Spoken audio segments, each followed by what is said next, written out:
बिदि होनो हायाखै होननाया रं जागोन आरो होदों जेनेबा बुरजायै होनो हायाखैब्लाबो जेनेबा जेसेबां होनो गावनि केपासिटि थायो नालाय होनायनि पस्ट खालि बायदिसिना खोथा थायो नालाय बेवहाय जेसेबां नांगौखिनि बेखौ बिसोरो होदों आरो दानि गभर्नमेन्टआ थाइसेबो थाखा होआलासिनो आंनि नामाव गाखोबाय आङो बेवहाय प्रुफ मोनबाय आरो जेन'बा सिङावबो जेबो थाइसेबो थाखा सोलियाखै आङो बेखौ हमनो हाबाय आरो दा।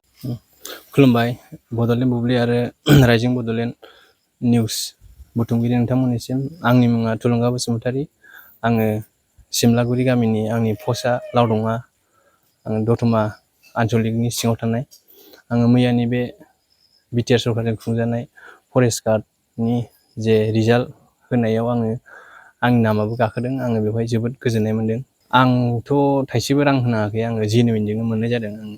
बे फरेस्ट गार्डनि थाखाय माबायदि नोङो साखाफारा खालामदोंमोन माबायदि खस्थ' मोनदों? औ आङो रिटेननि फार्स्टआवथ' रिटेन लाग्रोदोंमोन नालाय रिटेननि थाखाय आङो जा हायो आङो फरायदोंमोन जेन'बा जिके जेरै कम्पिटिटिभ एग्जामाव मा फैयो बेखौ आङो प्रेक्टिस खालामबाय थादोंमोन। बिनि उनाव आङो बे रिटेन एग्जामाव आंनि नाम गाखोनायनि उनाव आङो फिजिकेल टेस्टनि थाखाय आङो सानफ्रामबो आं हार्डवार्क खालामदों आङो सानफ्रामबो थाबायदों खारदों आरो बिदिनो आङो फिजिकेलखौबो उथ्रिसारनो हादों आरो। जोंनि न'खराथ' बुंनो थाङोब्ला एसे गाज्रियानो जोंनि फादाराबो जेबो मावा जोंनि फादारा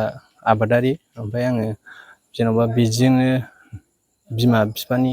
दाउ अमा फिसिनाय ओमफ्राय ओरैनो एसे एनै रां गावसिनि खस्थ' खालामनायजोंनो आङो हेफाजाब मोननानै आङो बे माबाखौ उथ्रिसारनो हादों आरो। बेसेबांसो पारसेन्टेज मोनदों नोङो? आं बेखौ एक्जेक्ट बुंनो हाला जिखुनु आङो बुरजाखौनो मोनदों आरो बे कनसेप्टआ रं आरो बिदिद्राय थांजोबा गासिबो सिङाव सोलिदों बा सोलियाखै जों बेखौ बुंनो थाङा नाथाय आङो आंनि बेलायाव आङो प्रमान मोनबाय आरो आङो जेन'बा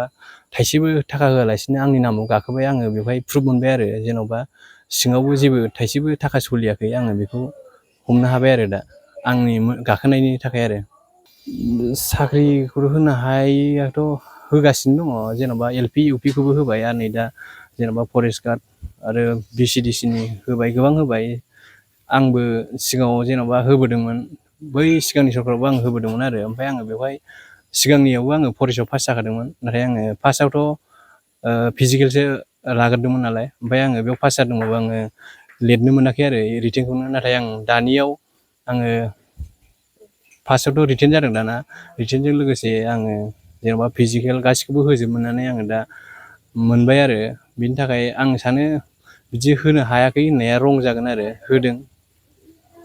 जेनेबा बुरजायै होनो हायाखैब्लाबो जेनेबा जेसेबां होनो गावनि केपासिटि थायो नालाय होनायनि पस्ट खालि बायदिसिना खोथा थायो नालाय बेवहाय जेसेबां नांगौखिनि बेखौ बिसोरो होदों आरो दानि गभर्नमेन्टआ बिनि थाखाय आं दानि गभर्नमेन्टखौ मोजांखौनो मोनदों आरो आङो साबायखर बावदों आरो दानि गभर्नमेन्टनिसिम।